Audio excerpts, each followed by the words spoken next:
ನೋಡಿ ವೀಕ್ಷಕರೇ, ಚೇಳೂರು ಕೂಡ ಯಾವ ರೀತಿ ಬಂದಾಗಿದೆ ಅಂತ ನೋಡ್ಬೋದು ತಾವು. ಎಲ್ಲ ಪಟ್ಟಣ ತುಂಬ ಸ್ತಬ್ಧವಾಗಿದೆ.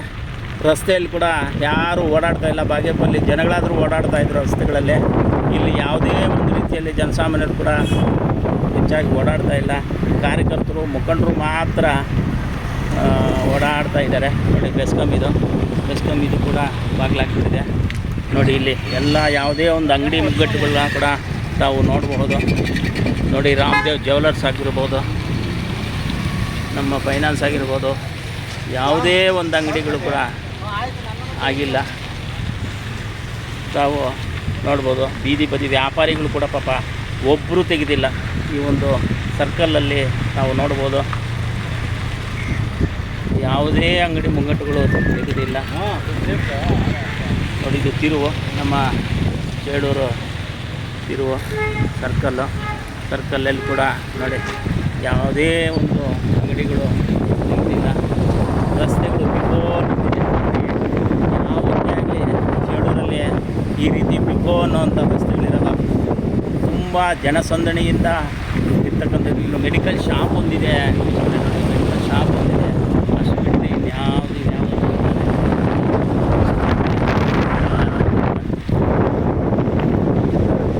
ಪಟ್ಟಣವನ್ನು, ಸ್ತಬ್ಧವಾಗಿರುವಂಥ ಪಟ್ಟಣವನ್ನು ತಾವು ನೋಡಿದ್ದೀರಾ.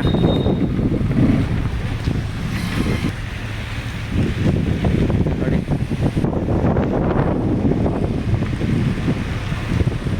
ಯಾವೊಂದು ಮೆಡಿಕಲ್ ಶಾಪ್ಗಳು ಒಂದಿದೆ, ಅಷ್ಟು ಬಿಟ್ಟರೆ ಯಾವೊಂದು ತೆಗೆದಿಲ್ಲ.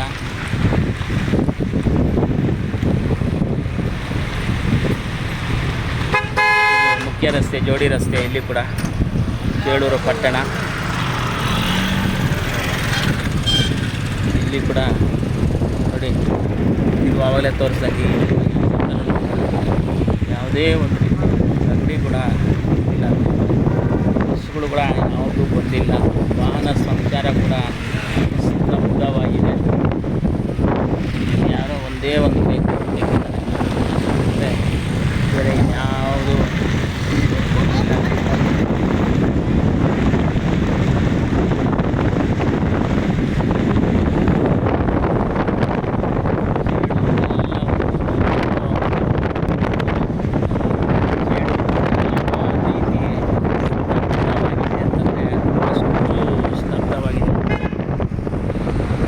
ಪೊಲೀಸ್ ಠಾಣೆಯಲ್ಲಿ ಕೂಡ ಜನಸಾಮಾನ್ಯರು ಯಾರೂ ಇಲ್ಲ.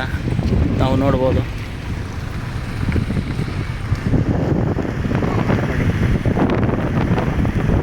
ಯಾವುದೇ ಒಂದು ಅಂಗಡಿ ನೋಡೋಣ ಅಂದ್ರೂ ಬಂದಿಲ್ಲ. ಅಂದರೆ ಸಮಾಜವಾಗಿ ಮತದಾರರು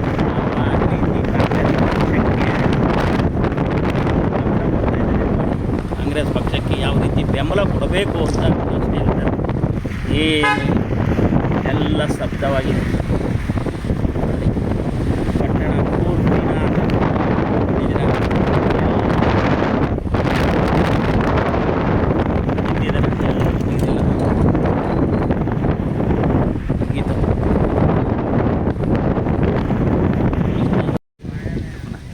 ಸರ್ ನಮಸ್ಕಾರ. ಇವತ್ತು ಯಾವ ರೀತಿ ಬಂದು ಆಚರಣೆ ಮಾಡಿದ್ದೀರಾ? ಚೇಳೂರು ಹಿಸ್ಟಾರಿಕಲ್ಲಲ್ಲೇ ಇಲ್ಲ, ನಾನು ನೋಡ್ಕೊಂಬಂದೆ. ಒಂದು ಅಂಗಡಿ ಮುಗ್ಗಟ್ಟುಗಳು ಕೂಡ ತೆಗೆದಿಲ್ಲ. ತುಂಬ ಚೆನ್ನಾಗಿ ಸಕ್ಸಸ್ ಆಗಿದೆ ಅಂತ ನಾನು ಅಂದ್ಕೊತೀನಿ. ಇದರ ಬಗ್ಗೆ ಯಾವ ರೀತಿ ಹೇಳಿಕೆ ಕೊಡ್ತೀನಿ? ಸುಬ್ಬಾರೆಡ್ಡಿಯವರು 3 ಸಲ ಆಗಿದ್ದಾರೆ. ಅವರು ಮೊದಲ ಸ್ಥಾನ ಕೊಡದೆ ಅನ್ಯಾಯ ಮಾಡಿದ್ದಾರೆ. ಅದಕ್ಕೆ ನಾವು ಕಾರ್ಯಕರ್ತರೆಲ್ಲ ಬೇಸತ್ತು ಇವತ್ತು ಚೇಳೂರು ಬಂದ್ ಮಾಡಿ ಅವರಿಗೆ ಮುಂದೆ ಅದರ ಮತ್ತೆ ಬದಲು ಕೊಡಬೇಕು, ಒಳ್ಳೆಯ ಇದನ್ನು ಮಾಡಬೇಕು ಅಂತ ಬಂದಿದ್ದೀವಿ. ಎಷ್ಟೊತ್ತಿಂದ ಎಷ್ಟೊತ್ತಿಗೆ ಮಾಡ್ತೀವಿ? ಬೆಳಗ್ಗೆ 6ರಿಂದ 1 ಗಂಟೆವರೆಗೂ. 1 ಗಂಟೆ. ಚಂದ್ರಶೇಖರ್ ರೆಡ್ಡಿ ಅವರ ಹೇಳಿ ಸರ್, ಯಾವ ರೀತಿ ಇವತ್ತು ಅದೇ ಎಲ್ಲರಿಗೂ ಗೊತ್ತಿದ್ದಂಗೆ ಎಲ್ಲರೂ ನೋವಲ್ಲಿ ದುಃಖದಲ್ಲಿದ್ದೀವಿ. ನಮ್ಮ ಶಾಸಕರು ಹ್ಯಾಟ್ರಿಕ್ 3 ಬಾರಿ ಗೆದ್ದಿದ್ದಾರೆ. ಈ ಗಡಿ ಪ್ರದೇಶಕ್ಕೆ ಅವ್ರ ಕೈಲಾಗಿದ್ದಂಥ ಬಹಳ ಸಹಾಯ ಮಾಡಿದ್ದಾರೆ. ಅವ್ರಿಗಿನ್ನೂ ಶಕ್ತಿ ತುಂಬಬೇಕಾಗಿತ್ತು ಸರ್ಕಾರ. ಮಂತ್ರಿ ಪದವಿ ಕೊಡೋದ್ರಿಂದ ಶಕ್ತಿ ತುಂಬಿದಂತ ಆಗ್ತಾಯಿತ್ತು. ಕೊಡ್ತೀವಿ ಅಂತ ಹೇಳಿ ಅವರು ನಂಬಿಸಿ ಮೋಸ ಮಾಡಿದ್ದಾರೆ. ಅದಕ್ಕೋಸ್ಕರ ಅದರ ಪರಿಣಾಮವಾಗಿ ನಾವೆಲ್ಲರೂ ಇವತ್ತು ಸ್ವಯಂ ಪ್ರೇರಿತ ಬಂದನ್ನು ಹಮ್ಮಿಕೊಂಡಿದ್ವಿ. ಶಾಂತಿಯುತವಾದ ಬಂದ್ ಇದು. ಯಾರಿಗೂ ಏನು ತೊಂದರೆ ಆಗದಿರೇ ನಾವು ಬಂದು ಆಚರಿಸಿದ್ದೀವಿ. ಸೊ ಇದನ್ನು ಹೈಕಮಾಂಡ್ ಗಮನಕ್ಕೆ ಹೋಗ್ಬೇಕು ಎಂಬ ಉದ್ದೇಶದಿಂದ ನಾವು ಬಂದ್ ಮಾಡಿರೋದು. ಇದನ್ನು ಅವರೇನಾದರೂ ಗಣನೀಯವಾಗಿ ತಗೊಳ್ಳಿಲ್ಲ ಅಂದರೆ ನಾವು ಒಂದು 20-30 ಸಾವಿರ ಜನ ಹೋಗಿ KPCC ಆಫೀಸ್ ಎದುರುಗಡೆನೆ ಧರಣಿ ಆಗ್ತೀವಿ. ಅದಂತೂ ನಾವು ಬಿಡೋದೇ ಇಲ್ಲ. ಯಾಕಂದರೆ ಕಾರ್ಯಕರ್ತರು, ನಮ್ಮ ಮುಖಂಡರು ಎಲ್ಲರೂ ತುಂಬ ರೋಷ ಹೋಗಿದ್ದಾರೆ. ಅದರಿಂದಲೇ ಇವತ್ತು ನಾವು ಈ ಬಂದನ್ನು ಹಮ್ಮಿಕೊಂಡಿದ್ದೀವಿ. Okay, thank you sir.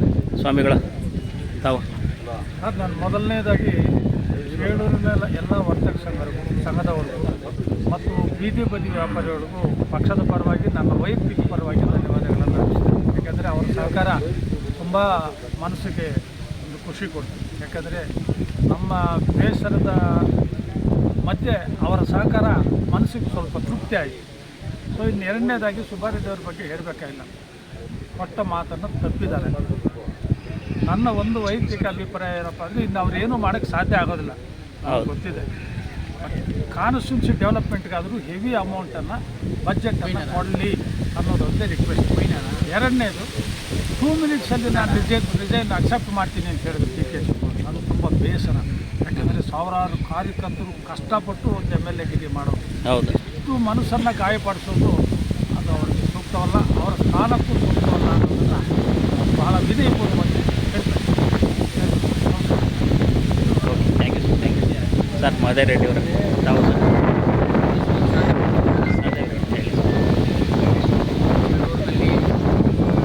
ಚೇಳೂರಿನ ಹೊಸ ತಾಲೂಕು ಇವತ್ತು ಬಂದನ್ನು ಆಚರಣೆ ಮಾಡ್ತಾಯಿದ್ವಿ. ಏನಂದರೆ ತುಂಬ ನೋವಿನಿಂದ ಕೂತ್ಕೊಂಡೆಲ್ಲ ನಾವು ಆಚರಣೆ ಮಾಡ್ತಾಯಿದ್ವಿ. ಯಾಕಂದರೆ ನಮ್ಮ ಸುಬ್ಬಾರೆಡ್ಡಿ ನಾವು 3 ಸರ್ತಿ ಗೆದ್ದಿದ್ದಾರೆ.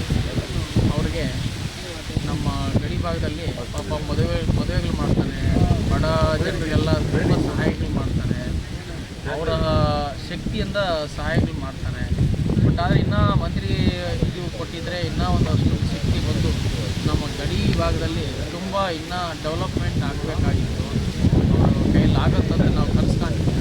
ಯಾಕೋ ಕೇಂದ್ರ ಇದರಲ್ಲಿ ಹೈಕಮಾಂಡಲ್ಲೂ ತುಂಬ ಇದನ್ನು ಮಾಡಿದ್ದಾರೆ. ನಮ್ಮ ತಾಲೂಕಿಗೆ ತುಂಬ ಇದನ್ನು ಮಾಡಿದ್ದಾರೆ. ಬಟ್ ಆದರೂ ಕೊಡಬೇಕಾಗಿತ್ತು. ನಮ್ಮ ಜಿಲ್ಲೆಗೂ ಇಲ್ಲ, ಕೋಲಾರ ಜಿಲ್ಲೆಗೂ ಇಲ್ಲ. 8 ಜನ ಶಾಸಕರಿದ್ದಾರೆ, ಕಾಂಗ್ರೆಸ್ ಶಾಸಕರು. ಈ 2 ಜಿಲ್ಲೆಗಳಿಗೂ ನ್ಯಾಯ ಕೊಡಬೇಕಾಗಿತ್ತು. ಯಾಕೋ ಹೈಕಮಾಂಡು ನಮಗೆ ತುಂಬ ಮೋಸ ಮಾಡಿದೆ. ಅದು ನಮ್ಮ ಜನರು ಮುಂದಿನ ಎಲೆಕ್ಷನಲ್ಲಿ ಕೂಡ ನಮ್ಮ ತುಂಬ ಬೇಸರವಾಗಿ ಎಲೆಕ್ಷನ್ ಮಾಡಬೇಕಾಗುತ್ತೆ. Okay, thank you sir. Thank you. Sudhakar Reddy ಅವರೇ, ಯಾವ ರೀತಿ ಇವತ್ತು ಚೇಳೂರು ಬಂದನ್ನು ಆಚರಣೆ ಮಾಡಿದ್ದೀರಿ ಸರ್? 1962 ವಿ ಸುಬ್ರಾಯಪ್ಪ ಅಂತ ಮೊದಲಿಗೆ ಕಾಂಗ್ರೆಸ್ ಪಕ್ಷದಿಂದ ನಮ್ಮ ಭಾಗ್ಯಪಲ್ಲಿ ಕ್ಷೇತ್ರದಿಂದ ಶಾಸಕರಾಗಿದ್ದರು. ಅದು ಇದುವರೆಗೂ ಕೂಡ ಸತತವಾಗಿ ನಮ್ಮ ಕಾಂಗ್ರೆಸ್ 64 ವರ್ಷದಿಂದ ಕಾಂಗ್ರೆಸ್ ಶಾಸಕ ಬರ್ತಾ ಇದ್ದಾರೆ. ಕೇವಲ 3 ಸಲ ಮಾತ್ರ ಪಕ್ಷೇತರು, ಅದು ಇಂಡಿಪೆಂಡೆಂಟು ಮತ್ತು CPM ಸದಸ್ಯರಿದ್ದರು. ಮಿಕ್ಕಿದ್ದೆಲ್ಲ ಕಾಂಗ್ರೆಸ್ ಪಕ್ಷದ ಸದಸ್ಯರಿದ್ದರು, ಶಾಸಕರಿದ್ದರು. ಇದುವರೆಗೂ ನಮ್ಮ ತಾಲೂಕಿಗೆ ಮಂತ್ರಿ ಪದವಿಯನ್ನು ಕೊಡಲಿಲ್ಲ. ಬಹಳ ಹಿಂದುಳಿದ ಪ್ರದೇಶವಾಗಿರುತ್ತಂಥ ಭಾಗ್ಯಪಲ್ಲಿಯನ್ನು ಕಡೆಗಣಿಸಿದ್ದಾರೆ. ಅದು ನಮ್ಮ ಹ್ಯಾಟ್ರಿಕ್ಸ್ ಹೀರೋ ಸುಬ್ಬಾರೆಡ್ಡಿ ಅಣ್ಣವರು ಸತತವಾಗಿ 3 ಸರಿ ಗೆದ್ದಿರುವಂಥ ಏಕೈಕ ಶಾಸಕ ಅಂದರೆ ಸುಬ್ಬಾರೆಡ್ಡಿ ಅಣ್ಣವರು. ಅವರಿಗೆ ಮಂತ್ರಿ ಪದವಿ ಕೊಡಬೇಕಾಗಿತ್ತು, ಅದು ಕೊಡಲಿಲ್ಲ. ಭರವಸೆ ನೀಡಿದರು. ಮೊನ್ನೆ ಹೊಸದಾಗಿ 3 ವರ್ಷದ ಹಿಂದೆ ಭರವಸೆ ಕೊಟ್ಟಿದ್ದರು, ಖಂಡಿತವಾಗಿ ನಿಮ್ಮನ್ನು ನೀವು ಮಂತ್ರಿ ಮಾಡ್ತೀವಿ ಅಂದರೆ ನೆಕ್ಸ್ಟ್ ಟೈಮ್ ಮಾಡ್ತೀವಿ ಅಂತ ಹೇಳಿದ್ರು. ಕೊಡಲಿಲ್ಲ. ನಮಗೆ ನಮ್ಮ ಎಲ್ಲ ಪಕ್ಷದ ಕಾರ್ಯಕರ್ತರಿಗೂ ತುಂಬ ದುಃಖಕರ ಆಗಿದೆ. ಯಾಕಂದರೆ ಗಡಿ ಪ್ರದೇಶವಾಗುವುದು ಅಭಿವೃದ್ಧಿ ಹೊಂದಿದರಾಗಿತ್ತು. ಸರಳ ಸಜ್ಜನಿಕೆ ವ್ಯಕ್ತಿಗಳಾದಂಥ ಸುಬ್ಬಾರೆಡ್ಡಿ ಅವರಿಗೆ ಮಂತ್ರಿಗಳು ಕೊಡಲಿಲ್ಲ ಅಂತ ಮೊದಲ ಬಾರಿಗೆ ಚೇಳೂರು ತಾಲೂಕು ವತಿಯಿಂದ ಸಂಪೂರ್ಣವಾಗಿ ಬಂದು ಆಚರಿಸಿದ್ದೀವಿ. ಇದಕ್ಕೆ ಎಲ್ಲ ವರ್ತಕರು, ಎಲ್ಲ ಅಂಗಡಿಯವರು ಮತ್ತು ಸಾರ್ವಜನಿಕರು ಸಹಕರಿಸಿದ್ದಾರೆ. ಅವ್ರಿಗೂ ಧನ್ಯವಾದಗಳು. ಮತ್ತು ನಮ್ಮ ಕಾರ್ಯಕರ್ತರಿಗೆ ಎಲ್ಲರಿಗೂ ಧನ್ಯವಾದಗಳನ್ನು ಹೇಳುತ್ತಾ ನನ್ನ ಮಾತು ಮುಗಿಸ್ತೀನಿ. Okay, thank you sir. ಮಾತಾಡಿ ಬಾಬು ರೆಡ್ಡಿ ಅವರೇ. ಸರ್ ನಮಸ್ತೆ. ನಮಸ್ಕಾರ. ಏನು ಇವತ್ತು ಹೇಳಬೇಕು ಅಂದರೆ ನಾನು 3 ತಾಲೂಕುಗಳಿಗೂ ವಿಸಿಟ್ ಮಾಡಿ ಲಾಸ್ಟ್ ಈ ತಾಲೂಕಿಗೆ ಬಂದಿದ್ದೀನಿ. ನಿಜವಾಗ್ಲೂ ಇದು ಹಿಸ್ಟಾರಿಕಲ್ ಅಂತಲೇ ಹೇಳ್ಬೋದು. ಯಾವುದೇ ಒಂದು ಅಂಗಡಿ ಮುಗ್ಗಟ್ಟುಗಳಾಗಲಿ, ಯಾವುದೇ ಆಗಲಿ ವ್ಯಾಪಾರಸ್ಥರು, ಬೀದಿ ಬದಿ ವ್ಯಾಪಾರಸ್ಥರಾಗಲಿ ಸುಮಾರು ಜನ ನಿಜವಾಗ್ಲೂ ಬಂದು ಸಕ್ಸಸ್ ಆಗಿದೆ ಅಂದರೆ ನಮಗೂ ಒಂಥರ ಆಶ್ಚರ್ಯ ಆಗಿದೆ. ಯಾವತ್ತೇ ಆಗಲಿ ಬಾಗೇಪಲ್ಲಿ ಗುಡಿಬಂಡೆ ಏಕಪಕ್ಷೀಯವಾಗಿ ಮತ್ತು ಇನ್ನೊಂದು ವಿಶೇಷತೆ ಏನಂದರೆ ಇಲ್ಲಿ ಯಾವುದೇ ಒಂದು ಪಕ್ಷ ಒಂದು ಬಂದ್ ಮಾಡಿದ್ರೆ ವಿರೋಧ ಪಕ್ಷಗಳು ಎದ್ದೇಳ್ತವೆ ಬಂದ್ ಮಾಡಬಾರ್ದು ಹಂಗೆ ಹಿಂಗೆ ಅಂತ. ಆದರೆ ವಿರೋಧ ಪಕ್ಷ ಕೂಡ ಇಲ್ಲಿ ಯಾವುದೇ ಒಂದು ಚಕಾರ ಇತ್ತಿಲ್ಲ. ಅಂದರೆ ವಿರೋಧ ಪಕ್ಷದವರು ಕೂಡ ನಿಮಗೆ ಸಹಕಾರ ನೀಡ್ತಾ ಇದ್ದಾರೆ. ಏನಂದರೆ ಸುಬ್ಬಾರೆಡ್ಡಿಗೆ ಮಂತ್ರಿ ಪದವಿ ಸ್ಥಾನ ಸಿಕ್ಕಿದ್ರೆ ಒಂದು ಕ್ಷೇತ್ರ ಅಭಿವೃದ್ಧಿಯಾಗುತ್ತೆ, ಎಷ್ಟೋ ಜನಸಾಮಾನ್ಯರಿಗೆ ಅನುಕೂಲ ಆಗುತ್ತೆ ಅನ್ನೋ ಒಂದೇ ಒಂದು ಉದ್ದೇಶ ಅಂತ. ನಾನು ನಮ್ಮ ಕೋನಪ್ಪರೆಡ್ಡಿ ಅವ್ರನ್ನೂ ಮಾತಾಡಿದೆ, ನಮ್ಮ ಲಕ್ಷ್ಮೀನಾರಾಯಣ ಅವ್ರು ಮಾತಾಡಿದೆ, ಇನ್ನು ಸುಮಾರು ಜನ JDS ಮುಖಂಡರನ್ನು ಮಾತಾಡಿದ್ದೀನಿ. ಅವರು ಬೆಳಗ್ಗೆ ಪತ್ರಿಕಾ ಹೇಳಿಕೆಗಳು ಕೊಟ್ಟಿದ್ದಾರೆ. ಸರ್ ನಮಗೆ ಯಾವುದೇ ಒಂದು ರೀತಿಯಲ್ಲೇ ನಮಗೆ ಚಕಾರ ಇಲ್ಲ, ಅವ್ರು ಮಾಡ್ತಾಯಿದ್ರೆ ಮಾಡ್ಕೊಳ್ಳಿ, ನಾವು ಬಂದು ಅವ್ರ ಜೊತೆ ಸೇರಿಕೊಂಡು ಬೆಂಬಲ ಸೂಚಿಸೋದು ನಮಗೆ ನಮ್ಮ ಪಕ್ಷಕ್ಕೆ ಒಂಥರ ಇದಾಗುತ್ತೆ, ಮುಜುಗರ ಆಗುತ್ತೆ. ಬಟ್ ನಮ್ಮ ಬಾಗೇಪಲ್ಲಿ ಶಾಸಕರಿಗೆ ಮಂತ್ರಿ ಸ್ಥಾನ ಸಿಕ್ಕಿದರೆ ಜನಸಾಮಾನ್ಯರಿಗೆ ಅನುಕೂಲ ಆಗುತ್ತೆ, ಎಲ್ಲ ಜನಾಂಗೀಯ ಎಲ್ಲ ಪಕ್ಷ ಎಲ್ಲ ಜಾತ್ಯತೀತವಾಗಿ ನಾವು ಬೆಳಿತೀವಿ ಅನ್ನೋ ಒಂದು ಸ್ಟೇಟ್ಮೆಂಟ್ ಕೊಟ್ಟಿದ್ದಾರೆ. ಇದ್ರ ಬಗ್ಗೆ ತಾವು ಏನು ಹೇಳ್ತೀರಾ? ಸರ್, ನಮ್ಮ ಸಹೋದರ ಸುಧಾಕರ್ ರೆಡ್ಡಿ ಅವರು ಹೇಳಿದಂತೆ 1962ರಿಂದ ಇದುವರೆಗೂ ಅಂದರೆ ಸುಮಾರು 64 ವರ್ಷಗಳಿಂದ ಕಾಂಗ್ರೆಸ್ ಪಕ್ಷ ನಮ್ಮ ಬಾಗೇಪಲ್ಲಿ ಕ್ಷೇತ್ರವನ್ನು ಕಡೆಗಣಿಸಿದೆ. ಅಲ್ಲಿಂದ ಇದುವರೆಗೂ ಯಾರಿಗೇ ಆಗಲಿ ಮಂತ್ರಿ ಸ್ಥಾನ ನೀಡಿಲ್ಲ. ಈಗ ಸಜ್ಜನರಾದಂಥ ಮಾನ್ಯ ಸುಬ್ಬಾರೆಡ್ಡಿ ಅವರಿಗೆ ಸತತವಾಗಿ 3 ವರ್ಷ ಗೆದ್ದು ಬಂದಿದ್ದಾರೆ. ಅವರಿಗೆ ಈ ಸಲ ಮಂತ್ರಿ ಸ್ಥಾನವನ್ನು ಕೊಡ್ತೀವಂತ ಮಾನ್ಯ ಸಿದ್ದರಾಮಯ್ಯನವರು ಡಿ ಕೆ ಶಿವಕುಮಾರ್ ಸಾಹೇಬರು ಹೇಳಿದ್ದುಂಟು. ಆದರೆ ನಮ್ಮ ಕ್ಷೇತ್ರವನ್ನೇ ಕಡೆಗಣಿಸಿ ನಮಗಾಗಲಿ ಅಥವಾ ಕೋಲಾರ ಜಿಲ್ಲೆಗಾಗಲಿ ಎರಡೂ ಕ್ಷೇತ್ರಗಳನ್ನು ಕಡೆಗಣಿಸಿ ನಮಗೆ ಅನ್ಯಾಯ ಮಾಡಿದ್ದಾರೆ. ಇದು ತೀರಾ ಹಿಂದುಳಿದ ಪ್ರದೇಶವಾಗಿರೋದ್ರಿಂದ ಈ ಸಲ ನಮ್ಮ ಬಾಗೇಪಲ್ಲಿ ಕ್ಷೇತ್ರಕ್ಕೆ ಮಂತ್ರಿ ಸ್ಥಾನವನ್ನು ಕಲ್ಪಿಸಿಕೊಟ್ಟಿದ್ದರೆ ಸುಮಾರು ಕ್ಷೇತ್ರದ ಬೆಳವಣಿಗೆಗಳನ್ನು ಮಾಡ್ಬೋದಾಗಿತ್ತು.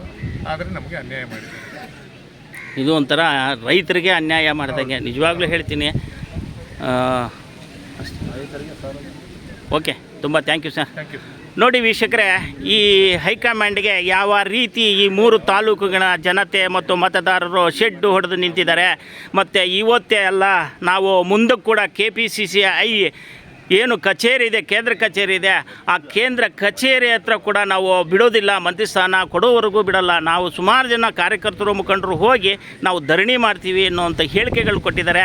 ಮತ್ತು ನಿಜವಾಗ್ಲೂ ಹೇಳಬೇಕಂದ್ರೆ ಈ 3 ಕ್ಷೇತ್ರದಲ್ಲಿ ಮುಂದಿನ ಚುನಾವಣೆಗಳಲ್ಲಿ ಕಾಂಗ್ರೆಸ್ ಪಕ್ಷಕ್ಕೆ ನಿಜವಾಗಲೂ ಹಿನ್ನಡೆಯಾಗಬಹುದು ಅಂತ ಜನಸಾಮಾನ್ಯರು ಮುಖಂಡರು ಹೇಳ್ತಾ ಇದ್ದಾರೆ. ಸರ್ ನಮಸ್ಕಾರ ಸರ್, ಹೇಳಿ ಸರ್. ಸರ್, ನಮ್ಮ ಹೆಸರು ಮಂಜುನಾಥ್ ಅಂತ. ನಾನು ಬಾಗೇಪಲ್ಲಿ ತಾಲೂಕು ಪಂಚಾಯತಿ ಸ್ಥಾಯಿ ಸಮಿತಿ ಅಧ್ಯಕ್ಷರಾಗಿದ್ದೀನಿ. ಈಗ ನಮ್ಮ ಸ್ನೇಹಿತರು ಹೇಳ್ದಂಗೆ, ಬಾಬು ರೆಡ್ಡಿನವರು, ಸುಧಾಕರ್ ರೆಡ್ಡಿ ಹೇಳ್ದಂಗೆ ಸುಮಾರು 64 ವರ್ಷದಿಂದ ಏನು ಈಗ ಮೊದಲನೇದಕ್ಕೆ ಕಾಂಗ್ರೆಸ್ ಸದಸ್ಯರಾಗಿದ್ದಿಲ್ಲ, ಇವತ್ತಿನವರೆಗೂ 64 ವರ್ಷ ಅಂತ ಹೇಳ್ತೇವೆ. ಸೊ ಅಲ್ಲಿವರೆಗೂ ಕಾಂಗ್ರೆಸ್ ಸದಸ್ಯರಿಗೆ ಒಂದು ಅಸೆಂಬ್ಲಿಯಲ್ಲಿ ಅಷ್ಟು ವರ್ಷದಿಂದ ನಾವು ಇದು ಮಾಡಿದ್ರೂ ಸಹ ನಮ್ಮ ಮಂತ್ರಿ ಪದವಿ ಗಿಟ್ಟಿಲ್ಲ. ಎಸ್ಪೆಷಲಿ ನಮ್ಮ ಚಾಯ್ಲೂರು ತಾಲೂಕು ಗಡಿಭಾಗ ಏನಿದೆ ಆಂಧ್ರ ಪ್ರದೇಶಕ್ಕೆ ಹೊಂದಿಕೊಂಡಿದೆ. ಸೊ ಅದರಿಂದ ನಮಗೆ ಅಭಿವೃದ್ಧಿ ಸ್ವಲ್ಪ ಕುಂಠಿತವಾಗಿದೆ. ಇದನ್ನು ಕುಂಠಿತವಾಗಿರೋದನ್ನು ಬೆಳವಣಿಗೆ ಸ್ವಲ್ಪ ಡೆವಲಪ್ಮೆಂಟ್ ಮಾಡೋಕ್ಕೆ ನಮ್ಮ ಶಾಸಕರು ತುಂಬ ಅನುಕೂಲ ಆಗ್ತಾಯಿತ್ತು. ಏನಂದರೆ ನಮ್ಮ ಹೈಕಮಾಂಡ್ ನಮ್ಮ ಏನು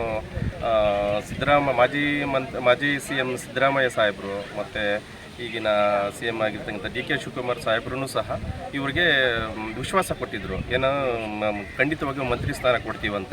ಆದರೆ ನಾವು ತುಂಬ ಸಂತೋಷವಾಗಿ ನಾವು ಅಂದ್ಕೊಂಡಿದ್ವಿ. ಏನೇ ಆಗಲಿ ನಮ್ಮ ಏನು ಅವಿಭಾಜ್ಯ ತಾಲೂಕುಗಳಾಗಿರ್ತಕ್ಕಂಥ ನಮ್ಮ ಗುಡಿಬಂಡೆ ಆಗಿರ್ಬೋದು, ಬಾಗೇಪಲ್ಲಿ ಆಗಿರ್ಬೋದು, ಚೇಳೂರು ಆಗಿರ್ಬೋದು, ಈ 3 ತಾಲೂಕು ಸಹ ಉನ್ನತ ರೀತಿಯಲ್ಲಿ ನಮ್ಮ ಶಾಸಕರು ಮುನ್ನೋಗಿ ಎತ್ಕೊಂಡು ಹೋಗ್ತಾರೆ. ನಾವು ಎಲ್ಲ ಆಶಾಭಾವನೆಯನ್ನು ವ್ಯಕ್ತಪಡಿಸ್ತೀವಿ.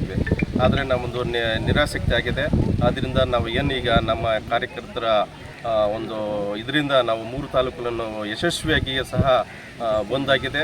ಮತ್ತು ಎಲ್ಲ ಪಕ್ಷದವರು ಸಹ ನಮಗೆ ಒಂದು ಏನು ಸಪೋರ್ಟ್ ಮಾಡಿದ್ದಾರೆ. ಯಾಕಪ್ಪ ಅಂದರೆ ಈ ಒಂದು ಕ್ಷೇತ್ರಕ್ಕೆ ಮಿನಿಸ್ಟರ್ಗಿರಿ ಕೊಟ್ಟಿಲ್ಲ, ಕೊಟ್ಟರೆ ಅನುಕೂಲ ಆಗುತ್ತೆ ಅಂತ ಯಾವುದೇ ಒಂದು ಪಕ್ಷ ಭೇದವಿಲ್ಲದೆ ನಮಗೆಲ್ಲ ಸಾಕಿರ್ತಾರೆ. ಅವ್ರಿಗೆಲ್ಲರಿಗೂ ನಾವು ಧನ್ಯವಾದ ಹೇಳ್ತೀವಿ. Okay, thank you sir. ನೋಡಿ ವೀಕ್ಷಕರೇ, ಯಾವುದೇ ಭಾಗಕ್ಕೆ ಹೋದರೂ ನಾವು ಪತ್ರಕರ್ತರು ಒಂದು ಸ್ಟೇಟ್ಮೆಂಟ್ ಕೊಡ್ತಾರೆ, ನಮ್ಮ ಕ್ಷೇತ್ರನ ಮರೆತಿದೆ, ಅವಿಭಾಜ್ಯ ಏನು ಕೋಲಾರ ಜಿಲ್ಲೆ ಮತ್ತು ಚಿಕ್ಕಬಳ್ಳಾಪುರ ಜಿಲ್ಲೆ ಏನಿದೆಯೋ ಎರಡಕ್ಕೂ ಕೊಟ್ಟಿಲ್ಲ. ಯಾವುದೇ ಆಗಲಿ ಅವರು ಎರಡಕ್ಕೂ ಕೊಡದೇ ಇದ್ರೂ ಅಟ್ಲೀಸ್ಟ್ ಬಾಗೇಪಲ್ಲಿ ತಾಲೂಕಿಗೆ ಇದುವರೆಗೂ ಒಂದು ಸಚಿವ ಸ್ಥಾನ ಸಿಕ್ಕಿಲ್ಲ. ಆದರೆ ನಮ್ಮ ಮತದಾರರು ಮುಖಂಡರು ಕಾಂಗ್ರೆಸ್ ಪಕ್ಷದ ಪರವಾಗಿ ಸುಮಾರು ಮತಗಳನ್ನು ಹಾಕಿಸಿ ಗೆಲ್ಲಿಸಿ ಯಾವಾಗಲೂ ಶಾಸಕರನ್ನು ಕಳಿಸ್ತಾರೆ. ಆದರೆ ಆ ಹೈಕಮಾಂಡು ನಮ್ಮ ಜನತೆಗೆ ಯಾವುದೇ ಒಂದು ರೀತಿಯಲ್ಲಿ ಅನುಕೂಲ ಮಾಡದೆ ಸಚಿವ ಸ್ಥಾನವನ್ನು ವಂಚಿತರನ್ನಾಗಿ ಸುಮಾರು ವರ್ಷಗಳಿಂದ ಮಾಡ್ತಾ ಇದೆ. ಆದ್ದರಿಂದ ಈ ಹೈಕಮಾಂಡಿಗೆ ಸೆಡ್ಡು ಹೊಡೆದು ಈ KPCCI ಕಚೇರಿ ಮುಂದೆ ನಾವು ಧರಣಿ ಮಾಡ್ತೀವಿ ಅಂತ ಮುಖಂಡರು ಕಾರ್ಯಕರ್ತರು ಹೇಳಿಕೆಗಳು ನೀಡ್ತಾ ಇದ್ದಾರೆ. ಮುಂದಿನ ಪರಿಣಾಮ ಯಾವ ರೀತಿ ಬೀಳುತ್ತೆ, ಕಾಂಗ್ರೆಸ್ಸಿಗೆ ನಿಜವಾಗ್ಲೂ ಹೊಡೆತ ಆಗುತ್ತಾ, ಮುಂದಿನ ಚುನಾವಣೆಗಳಲ್ಲಿ ಈ ಜನಸಾಮಾನ್ಯರು ಮತದಾರರು ಮುಖಂಡರು ನಿಜವಾಗ್ಲೂ ಬುದ್ಧಿ ಕಲಿಸ್ತಾರಾ? ಕಾದು ನೋಡೋಣ ವೀಕ್ಷಕರೇ. ಸರ್ ನಮಸ್ಕಾರ, ವೆಂಕಟಾಚಲಪತಿ ಅವರೇ. ಏನು ಸರ್ ಇವತ್ತು ಯಾವ ರೀತಿ ಧರಣಿ ಹಮ್ಮಿಕೊಂಡಿದ್ದೀರಾ ಸರ್ ನಿಮ್ಮ ಚೇಳೂರು ತಾಲೂಕಲ್ಲೇ? ನಮ್ಮ ಬಾಗೇಪಲ್ಲಿ ವಿಧಾನಸಭಾ ಕ್ಷೇತ್ರ ಶಾಸಕರಾದ SN ಸುಬ್ಬಾರೆಡ್ಡಿಯವರಿಗೆ ನಮ್ಮ ಸಚಿವ ಸಂಪುಟದ ವಿಸ್ತರಣೆಯಲ್ಲಿ ಸಚಿವ ಸ್ಥಾನ ಕೊಡದೇ ಇರುವುದಕ್ಕೆ 3 ತಾಲೂಕುಗಳಲ್ಲಿ ಇವತ್ತು ಬಂದು ನಂಬಿಕೊಂಡಿದ್ದೇವೆ. ನಮ್ಮ ಶಾಸಕರು ಸೌಮ್ಯ ಸ್ವಭಾವದವರು. ಇವರು ವಾಮಮಾರ್ಗದಲ್ಲಿ ಶಾಸಕರಾಗಬೇಕು ಅಂದ್ಕೊಂಡಿದ್ದರೆ 2018ರಲ್ಲೇ ಬೇರೆ ಪಕ್ಷಕ್ಕೆ ಹೋಗಿ ಶಾಸಕರಾಗಿರೋದು. ಆದರೆ ಕಾಂಗ್ರೆಸ್ ಪಕ್ಷದ ನಿಷ್ಠೆಯಿಂದ ನಮ್ಮ ತಾಯಿ ಪಕ್ಷಕ್ಕೆ ದ್ರೋಹ ಮಾಡಬಾರ್ದು ಅನ್ನೋ ಏಕೈಕ ಉದ್ದೇಶದಿಂದ ಕಾಂಗ್ರೆಸ್ ಪಕ್ಷದಲ್ಲೇ ಯಾವತ್ತೋ ಒಂದು ದಿವಸ ಸಚಿವರಾಗ್ತೀವಿ ಅಂತ ಇದ್ದರು. ಮೊದಲನೇದಾಗಿ ಸಿದ್ದರಾಮಯ್ಯನವರ ಸಚಿವ ಸಂಪುಟದಲ್ಲಿ ನಿಮಗೆ 2.5 ವರ್ಷ ನಂತರ ಗ್ಯಾರಂಟಿಯಾಗಿ ನಿಮಗೆ ಕೊಡ್ತೀವಿ ಸಚಿವ ಸ್ಥಾನ ಅಂತ ಹೇಳಿದರು. ಆದರೂ ಯಾವುದೋ ಲಾಬಿ ನಡೆಸಿರೋದ್ರಿಂದ ಇವರಿಗೆ ಸಚಿವ ಸ್ಥಾನವನ್ನು ಕೊಟ್ಟಿಲ್ಲ. ನಮ್ಮ ಕಾಂಗ್ರೆಸ್ ಹೈಕಮಾಂಡವರು ಮತ್ತು KPCC ಅಧ್ಯಕ್ಷರು ಮುಖ್ಯಮಂತ್ರಿಗಳು ಮೋಸ ಮಾಡಿದ್ದಾರೆ. ಅವರ ವಿರುದ್ಧ ನಾವು 3 ತಾಲೂಕುಗಳಲ್ಲಿ ಇವತ್ತು ಬಂದನ್ನು ಹಮ್ಮಿಕೊಂಡಿದ್ದೇವೆ. ಇದರ ಪರಿಣಾಮ ಏನಾಗುತ್ತೆ ಅಂತೀರ? ಏನಾಗುತ್ತೆ ಅನ್ನೋದಕ್ಕಿಂತ ಸುಬ್ಬಾರೆಡ್ಡಿ ಅವರ ಶಕ್ತಿ ಏನು ಅಂತ ನಮ್ಮ ಹೈಕಮಾಂಡ್ನವರು ಗುರುತಿಸುವಂತಾಗಿರ್ಬೇಕು ಅನ್ನೋದು ನಮ್ಮ ಆಸೆ. ಇನ್ನು ಕೆಲವರು ಹೇಳ್ತಾ ಇದ್ದಾರೆ, ಅಕಸ್ಮಾತ್ ಈಗಲೂ ಏನೂ ಆಗಲಿಲ್ಲ ಅಂತಂದರೆ ನಾವು KPCC ಅಧ್ಯಕ್ಷರ ಏನು ಒಂದು ಕಚೇರಿ ಇದೆಯೋ ಅದರ ಮುಂದೆ ನಾವು ಧರಣಿ ಕೂತ್ಕೊತೀವಿ ಅಂತ. ಬೃಹತ್ ಧರಣಿ ಮಾಡಬೇಕು ಅಂದ್ಕೊಂಡಿದ್ದೀವಿ. ಮತ್ತು ನಮ್ಮ ಎಲ್ಲ ಜನಪ್ರತಿನಿಧಿಗಳು ಮತ್ತು ವಿವಿಧ ನಾಮನಿರ್ದೇಶಿತ ಸದಸ್ಯರುಗಳು ಈಗಾಗಲೇ ಗ್ಯಾರಂಟಿ ಸಮಿತಿ ಅಧ್ಯಕ್ಷರು 3 ತಾಲೂಕಿನ ಗ್ಯಾರಂಟಿ ಸಮಿತಿ ಅಧ್ಯಕ್ಷರು ಮತ್ತು ಸದಸ್ಯರು ನಿನ್ನೆನೇ ರಾಜೀನಾಮೆ ನೀಡಿದ್ದಾರೆ. ಮತ್ತು ಯಾವುದೇ ಥರದ ನಾವು ಸಪೋರ್ಟ್ ಮಾಡೋದಿಲ್ಲ KPCC ಅವರಿಗೆ. ಮುಂಬರುವ ಚುನಾವಣೆಗಳಲ್ಲಿ ಸ್ಥಳೀಯ ಸಂಸ್ಥೆ ಚುನಾವಣೆಗಳಿರೋದ್ರಿಂದ ನಾವು ಸಚಿವ ಸ್ಥಾನವನ್ನು ಕೊಡಲೇಬೇಕು ಅಂತ ಹೈಕಮಾಂಡ್ಗೆ ಮನವರಿಕೆ ಮಾಡ್ತಾ ಇದ್ದಾರೆ, ಒತ್ತಾಯ ಮಾಡ್ತಾ ಇದ್ದಾರೆ. ಓಕೆ, ತುಂಬ thank you sir, thank you. ನೋಡಿ ವೀಕ್ಷಕರೇ, ಈ ದಿನ 3 ತಾಲೂಕುಗಳ ಏನು ಬಂದು ಯಾವ ರೀತಿ ಇತ್ತು ಅಂತ ಇದುವರೆಗೂ ತಾವು ನೋಡಿದ್ದೀರಾ ಮತ್ತು ಕೇಳಿದ್ದೀರಾ. ಮತ್ತು ಎಲ್ಲ ಮುಖಂಡರು ಮತದಾರರು ಪಕ್ಷದ ಕಾರ್ಯಕರ್ತರು ಯಾವ ರೀತಿ ಆಕ್ರೋಶ ವ್ಯಕ್ತಪಡಿಸಿದ್ದಾರೆ ಅಂತ ತಮಗೆಲ್ಲ ಗೊತ್ತೇ ಇದೆ. ಇನ್ನೊಂದು, ನಾನು ಕೂಡ ಈ ಕ್ಷೇತ್ರದ ಈ ಚೇಳೂರು ತಾಲೂಕಿನ ನಿವಾಸಿಯಾಗಿದ್ದುಕೊಂಡು ಒಂದು ಮಾತು ಹೇಳಬೇಕು ಅಂತಂದರೆ, ನೋಡಿ ಯಾವತ್ತೇ ಆಗಲಿ ಕಾಂಗ್ರೆಸ್ ಪಕ್ಷದ ವತಿಯಿಂದ ಸುಬ್ಬಾರೆಡ್ಡಿ ರಾಜಕೀಯಕ್ಕೆ ಬಂದಿಲ್ಲ. ಸುಬ್ಬಾರೆಡ್ಡಿಯವರು ಫಸ್ಟು ಏನು ಇಂಡಿಪೆಂಡೆಂಟಾಗಿ ಪಕ್ಷೇತರ ಅಭ್ಯರ್ಥಿಯಾಗಿ ಗೆದ್ದು ಅವ್ರನ್ನ ಶಾಸಕನ ಸ್ಥಾನಕ್ಕೆ ಕಳಿಸಿರೋ ಮತದಾರರು. ಆಗ ಈ ಒಂದು ಇವರ ಏನು ಶಕ್ತಿ ಏನಿದೆ ಅಂತಂದ್ಬಿಟ್ಟು ಅರಿತು ಈ ಪಕ್ಷದ ಹೈಕಮಾಂಡ್ ಬಂದು ಕೇಳಿ ಅವ್ರನ್ನ ಪಕ್ಷಕ್ಕೆ ಬೇಡಿಕೊಂಡು ಸೇರಿಸ್ಕೊಂತು. ಆದರೆ ಅದಕ್ಕೂ ಅವರು ಒಪ್ಪಲಿಲ್ಲ. ಆದ್ರೂ ಹೋಗಲಿ, ಒಂದು ಪಕ್ಷ ಇದ್ದರೆ ನಾಳೆ ದಿವಸ ನನ್ನ ಕ್ಷೇತ್ರಕ್ಕೆ ಏನಾದರೂ ಒಂದು ಕೆಲಸ ಮಾಡಬಹುದು, ಯಾವುದೇ ಒಂದು ಕಾರಣಕ್ಕಾಗಲಿ ಒಬ್ಬನೇ ಹೋರಾಡೋದಕ್ಕೂ ಪಕ್ಷದಿಂದ ಹೋರಾಡೋದಕ್ಕೂ ಒಂದು ಒಳ್ಳೆ ಕೆಲಸ ಆಗುತ್ತೆ ಅಂತಂದ್ಬಿಟ್ಟು ಒಂದು ಅವತ್ತು ನಿಶ್ಚಯ ಮಾಡಿಕೊಂಡು ಪಕ್ಷೇತರರ ಅಭ್ಯರ್ಥಿಯಾಗಿದ್ದ ಶಾಸಕರು ಮೊದಲನೇ ಬಾರಿಗೆ ಕಾಂಗ್ರೆಸ್ ಪಕ್ಷವನ್ನು ಸೇರಿಸ್ತಾರೆ. ಕಾಂಗ್ರೆಸ್ ಪಕ್ಷವನ್ನು ದೃಢ ಸಂಕಲ್ಪ ಮಾಡಿ ಪಕ್ಷದ ಏನು ವರ್ಚಸ್ಸಿದೆಯೋ ಅದನ್ನು ಹೆಚ್ಚಾಗಿ ಹೆಚ್ಚಿಸ್ತಾರೆ. ರಾಜ್ಯ ಮಟ್ಟದ ಕಾರ್ಯಕ್ರಮಗಳು ಹಮ್ಮಿಕೊತಾರೆ. ಮತ್ತು ಇದೇ ಶಾಸಕರು ಪ್ರತಿ ಬುಧವಾರ ನಿಜವಾಗ್ಲೂ ಜನಸ್ಪಂದನ, ಇವತ್ತು CM ಮಾಡೋಕ್ಕಾಗಲ್ಲ ಜನಸ್ಪಂದನ ಕಾರ್ಯಕ್ರಮ, ಮೊದಲು ಒಂದು ಸ್ವಲ್ಪ ದಿವಸ ಮಾಡ್ತಾರೆ, ಸುಮ್ಮನಾಗೋಗ್ಬಿಡ್ತಾರೆ. ಆದರೆ ಈ ನಮ್ಮ ಶಾಸಕ ಸುಬ್ಬಾರೆಡ್ಡಿ ಅವರು ಜನಸ್ಪಂದನ ಕಾರ್ಯಕ್ರಮನ ಹಮ್ಮಿಕೊಂಡು ಯಾರಿಗೆ ಏನಾಗಿದೆ ಏನು ಎತ್ತ ಕೆಲವು ಕಚೇರಿಗಳಲ್ಲಿ ಯಾವುದಾದ್ರೂ ಕೆಲಸಗಳಾಗದೇ ಇದ್ದರೆ ಅದೇ ಕಚೇರಿಯ ಮುಖ್ಯಸ್ಥರು ಯಾರಿರ್ತಾರೋ ಅವ್ರಿಗೆ ಮಾತಾಡಿ ಅಲ್ಲಿಯೇ ಪರಿಹಾರಗಳು ಒದಗಿಸ್ಕೊಂಡಿರತಕ್ಕಂಥ ಉದಾಹರಣೆಗಳು ಇದೆ. ಮತ್ತು ಎಂಟೈರ್ ಕ್ಷೇತ್ರದ ರೋಗಿಗಳು ಯಾರೇ ಬರಲಿ ಕೋಟ್ಯಾಂತರ ರೂಪಾಯಿಗಳನ್ನ ಒಂದು ದತ್ತನ್ನೇ ತೊಗೊಂಡ್ಬಿಟ್ಟಿದ್ರು. ನಮ್ಮ ಒಂದು ಹಾಸ್ಪಿಟ್ಲಿದೆ, MS ರಾಮಯ್ಯ ಹಾಸ್ಪಿಟ್ಲ್ ಅಂತ. ಆ ಹಾಸ್ಪಿಟ್ಲ್ನಲ್ಲಿ ಇವರು ಫೋನ್ ಮಾಡಿ ಹೇಳಿದರೆ ಸಾಕು, ಯಾವುದೇ ಒಂದು ರೋಗಿ ಆಗಲಿ ಯಾವುದೇ ಒಂದು ಚಿಕಿತ್ಸೆ ಆಗಲಿ, ದುಬಾರಿ ಚಿಕಿತ್ಸೆ ಎಷ್ಟೇ ಲಕ್ಷಗಳಾಗಲಿ ಕೊಟ್ಟಿರುವಂಥ ಒಂದು ಉದಾಹರಣೆಗಳು ಇದೆ. ನಿಜವಾಗ್ಲೂ ನಾನು ಹೇಳಬೇಕು ಅಂದರೆ ನನಗೆ ಆಶ್ಚರ್ಯ ಆಯಿತು. ನಿಜವಾಗ್ಲೂ ಶಾಸಕರು ಈ ರೀತಿ ಮಾಡ್ತಾ ಇದ್ದಾರಾ, ಇಷ್ಟು ಲಕ್ಷ ಆಗಿದೆ ಅಂತ ನಾನೇ ಖುದ್ದಾಗಿ ಹೋಗಿ ಪರಿಶೀಲಿಸಿದಾಗ ಅದು ನಿಜ ಆಗಿತ್ತು. ಇದೇ ರೀತಿ ನಮ್ಮ ಸ್ನೇಹಿತರ ನರಸರೆಡ್ಡಿ ಅಂತ ಒಬ್ಬರು ಇದ್ದಾರೆ, ಅವ್ರ ಅಕ್ಕನ ಮಗನಿಗೆ ಯಾವುದೋ ಒಂದು ದೊಡ್ಡ ಕಾಯಿಲೆ ಇತ್ತು. ಆ ಕಾಯಿಲೆಗೆ ಸುಮಾರು ಒಂದು 15 ಲಕ್ಷ ರೂಪಾಯಿವರೆಗೂ ಸಹಾಯ ಹಸ್ತ ನೀಡಿದ್ದಾರೆ. ಇದೇ ರೀತಿ ಲಕ್ಷಾಂತರ ರೂಪಾಯಿ ರೋಗಿಗಳಿಗೆ ಮತ್ತು ಏನು ಬಡವರಿಗೆ ಬಗ್ಗರಿಗೆ ಮತ್ತು ಯಾವುದೇ ಒಂದು ಕೆಲಸಗಳಾಗಬೇಕಾಗಿದ್ದರೆ ಜನಸಾಮಾನ್ಯರಿಗೆ ಸಹಾಯ ಹಸ್ತವನ್ನು ಕೊಟ್ಟು ಅವರ ವರ್ಚಸ್ಸನ್ನು ಬೆಳೆಸ್ಕೊಂಡಿದ್ದಾರೆ ಮತ್ತು ಪಕ್ಷದ ವರ್ಚಸ್ಸನ್ನು ಬೆಳೆಸಿದ್ದಾರೆ. ಇಷ್ಟೆಲ್ಲ ಮಾಡಿದ್ರು ಮತ್ತೆ 2 ಸಾರಿ ಕಾಂಗ್ರೆಸ್ ಪಕ್ಷದಿಂದ ಗೆದ್ದಿರಬಹುದು. ಆದರೆ ಇವತ್ತು ಹೈಕಮಾಂಡ್ ಅವ್ರನ್ನ ನೆಗ್ಲೆಕ್ಟ್ ಮಾಡಿಬಿಟ್ಟು ಮತ್ತು ಇದೇ ಮುಖ್ಯಮಂತ್ರಿ ಸಿದ್ದರಾಮಯ್ಯ ಅವರು ಮಾಸ್ ಮ್ಯಾರೇಜಸ್ಗೆ ಬಂದುಬಿಟ್ಟು ಜನ ಏನು ದಟ್ಟಣೆ ನೋಡ್ಬಿಟ್ಟು ಸಾವಿರಾರು ಜನ ಸೇರಿರೋದು ನೋಡ್ಬಿಟ್ಟು ಅವ್ರಿಗೆ ಒಂಥರ ಸುಸ್ತಾಗೋಯ್ತು. ನೋಡಿ ಮತದಾರರೇ, ನಿಮ್ಮ ಒಂದು ಕೆಲಸ ಏನಿದೆಯೋ ನೀವು ಮಾಡಿ, ನನ್ನ ಕೆಲಸವನ್ನು ನಾನು ಮಾಡ್ತೀನಿ ಅಂದರೆ ನಿಮ್ಮ ಕೆಲಸ ಏನು? ಮತ ಹಾಕಿ ವಿಧಾನಸಭೆಗೆ ಕಳಿಸ್ಕೊಡುವುದು ನಿಮ್ಮ ಧರ್ಮ.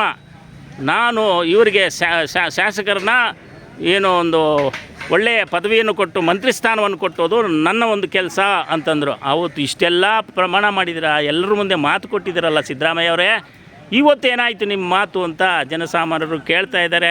ಒಕ್ಕೂರಿನ ಅಭಿಪ್ರಾಯದಿಂದ ಇವತ್ತು ಏನು 3 ತಾಲೂಕುಗಳು ಬಂದಾಗಿದೆಯೋ ನಿಜವಾಗ್ಲೂ ಆಶ್ಚರ್ಯಕರ ಸಂಗತಿ. ನಾನು ಬೆಳಗ್ಗೆಯಿಂದ ರೌಂಡ್ಸ್ ಹಾಕ್ತಾಯಿದ್ದೀನಿ, ನಮ್ಮ ಪತ್ರಿಕೆ ವತಿಯಿಂದ ನೋಡ್ತಾ ಇದ್ದೀನಿ.